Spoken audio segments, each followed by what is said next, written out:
Pongo was slowly improving, and although he was mostly better, he still sometimes had weakness in his legs. He wasn't going to let that slow him down though. Jenny helped make his legs stronger by putting bandages on whichever leg was bothering him the most. And soon he knew how to do it himself. He would go out and play.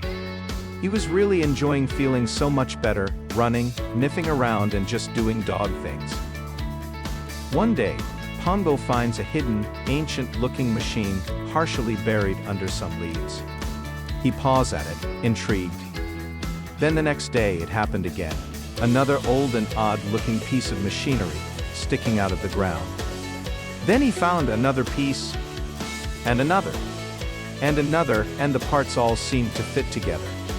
He soon realized this was some kind of time machine.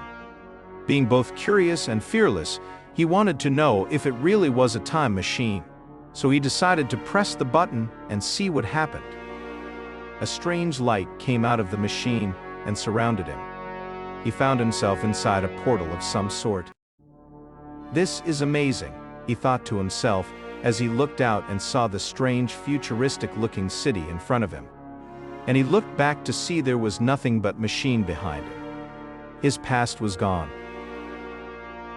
Pongo started to walk around and explore, but he pretty quickly realized this future had no dogs at all. He looked everywhere and saw none. What happened to all the dogs? He wondered, and he searched high and low to find a dog friend, but found none. He was sad at the thought of having no friends in this strange new world. Suddenly, Pongo spotted a familiar face.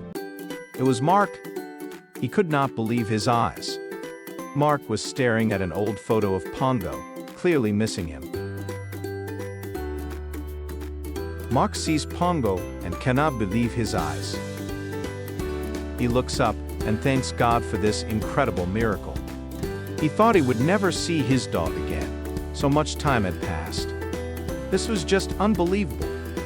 He is so overjoyed that tears start to run down his face. Pongo and Mark are so excited to see each other. Mark says, "You have no idea how much I missed you. I carry your picture everywhere and show my friends, then tell them about our lives together when we were a crime-fighting duo." But as they chat, neither of them notice a tall silvery figure creeping up behind them. It has its eyes set on Pongo and is clearly a threat. It wants to take Pongo away like it did all the other dogs. But that would be the end of Pongo, and also leave Mark there all alone. Pongo knows what must be done. He uses his special powers to freeze time and pushes the activate button on the time machine. He then urges Mark to get into the time machine. Mark doesn't seem to understand at first because he has so many questions and wants to know how this happened. He wants to know how Pongo got here. He is so confused and overwhelmed with joy. He wants to sit and chat and catch up on all these lost years. It takes a few tries to convince him, but they must hurry. Pongo tries not to alarm Mark, but they really need to hurry. Finally, Mark is ready to step through the time machine portal that has opened up in front of them. Mark and Pongo step back through the time machine, but in going back, Mark has returned to his 8-year-old self and is no longer a grown man. Mark is amazed. Pongo is so happy to have his buddy back to the right age and in the right time period. Safe from that silvery monster. Pongo and Mark are at each other's side once more. They are quite content and all is right with the world. They are ready to face whatever adventures the future holds for them.